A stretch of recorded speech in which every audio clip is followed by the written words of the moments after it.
ओम नमो भगवते वासुदेवाय। आप सभी का आपके अपने यूट्यूब चैनल पर हार्दिक स्वागत है।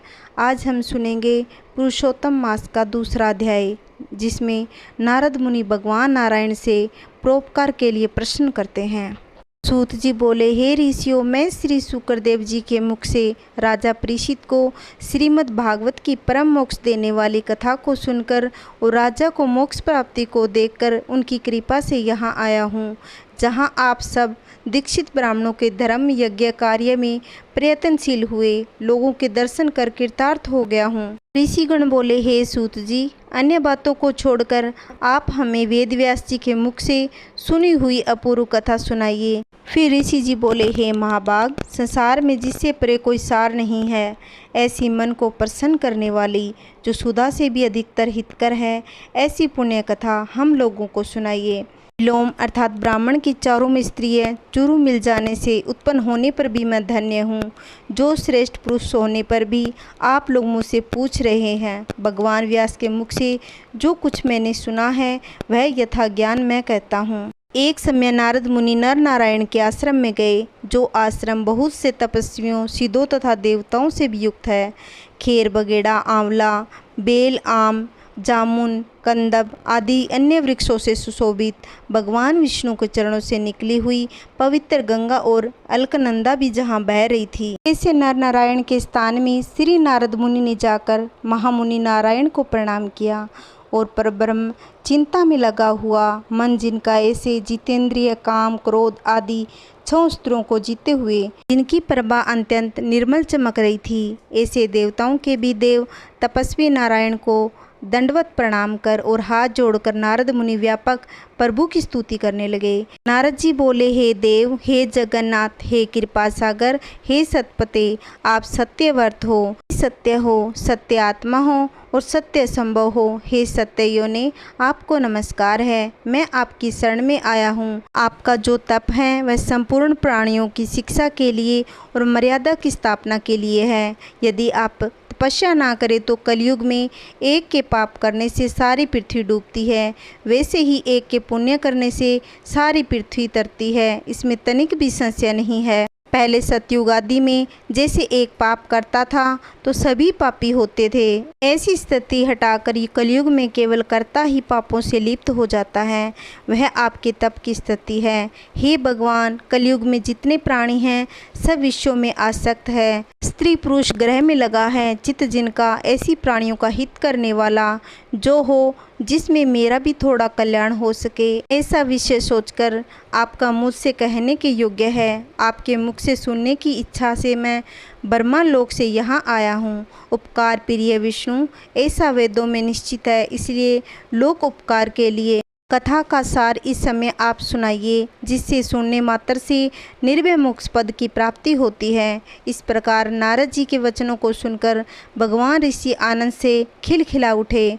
भूमि को पवित्र करने वाली पुण्य कथा आरंभ की। गोपों की स्त्रियां के मुख कमल के भरमर रास के ईश्वर, रसिकों के आभरण वृंदावन बिहारी, ब्रिज के पति आदि पुरुष भगवान की पुण्य कथा मैं आरंभ करता हूँ। श्री नारायण जी बोले, हे नारद, आप सुनो। जो निमित्त मात्र समय में जगत को उत्पन्न करने वाले हैं, उनके कर्मों को हे वत्स इस पृथ्वी पर कौन वर्णन कर सकता है। हे नारद मुनि, आप भी भगवान के चरित्र का सरस सार जानते हैं और यह भी जानते हैं कि भगवान चरित्रवाणी द्वारा नहीं कहा जा सकता। यद्यपि अद्भुत पुरुषोत्तम महात्म्य आदर से कहते हैं। हे पुरुषोत्तम महात्म्य, दरिद्रता और वेदव्य का नाश करने वाला, यश का दाता, संत पुत्र मोक्ष को देने वाला है, अतः शीघ्र ही इसका प्रयोग करना चाहिए। नारद जी बोले, हे मुनि, पुरुषोत्तम नाम कौन देवता है, उसका महात्म्य क्या है, यह अद्भुत का प्रतीत होता है, अतः आप मुझे विस्तार पूर्वक कहिए। सूत जी बोले, श्री नारद जी का वचन सुनकर नारायण क्षण मात्र पुरुषोत्तम में अच्छी तरह मन लगाकर बोले। श्री नारायण बोले, पुरुषोत्तम यह मास का नाम जो पड़ा है वह भी कारण से युक्त है। पुरुषोत्तम मास के स्वामी दया सागर पुरुषोत्तम ही है, इसलिए ऋषिगण इसको पुरुषोत्तम मास कहते हैं। पुरुषोत्तम मास के व्रत करने से भगवान पुरुषोत्तम प्रसन्न होते हैं। नारद जी बोले, चैत्र आदि मास जो है वह अपने अपने स्वामियों देवताओं से युक्त हैं, ऐसा मैंने सुना है, परंतु उनके बीच में पुरुषोत्तम नाम मास नहीं सुना। पुरुषोत्तम मास कौन है और पुरुषोत्तम मास के स्वामी कृपा के निधि पुरुषोत्तम कैसे हुआ? हे कृपा निधे, आप मुझे इस मास का स्वरूप विधान से सहित कहिए।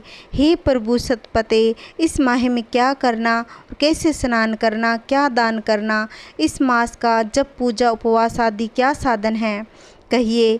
इस मास के विधान से कौन कौन से देवता प्रसन्न होते हैं और क्या फल देते हैं? इसके अतिरिक्त जो कुछ भी तथ्य हो वह तपोदन कृपा कर मुझे कहिए। साधु दोनों के ऊपर कृपा करने वाले होते हैं, वे बिना पूछे कृपा करके सत उपदेश दिया करते हैं। इस पृथ्वी पर जो मनुष्य दूसरों के भाग्य के अनुवर्ती, दरिद्रता से पीड़ित, नित्य रोगी रहने वाले और पुत्र की इच्छा करने वाले होते हैं, जिनमें कोई जड़, गूंगे, घमंडी, कुचाली, मेले व फटे वस्त्र पहनने वाले, नास्तिक, लपट, नीच, पर स्त्रीगमन, प्राय नौकरी करने वाले और मनोरथ पूर्ण न होने वाले, प्राकर्महीन, कुरूप, रोगी, कुष्ठी, अंगहीन, अंधे आदि होते हैं, तथा कोई इष्ट मित्र वियोगी, कोई स्त्री पुत्र आदि से दुखी, कोई माता पिता से हीन, कोई सुख दुख से परेशान, कोई दुर्बल तो कोई मनवांछित वस्तु से रहित। हे भगवान, ऐसे मनुष्य कुछ पुण्य करके, सुनकर तथा पढ़कर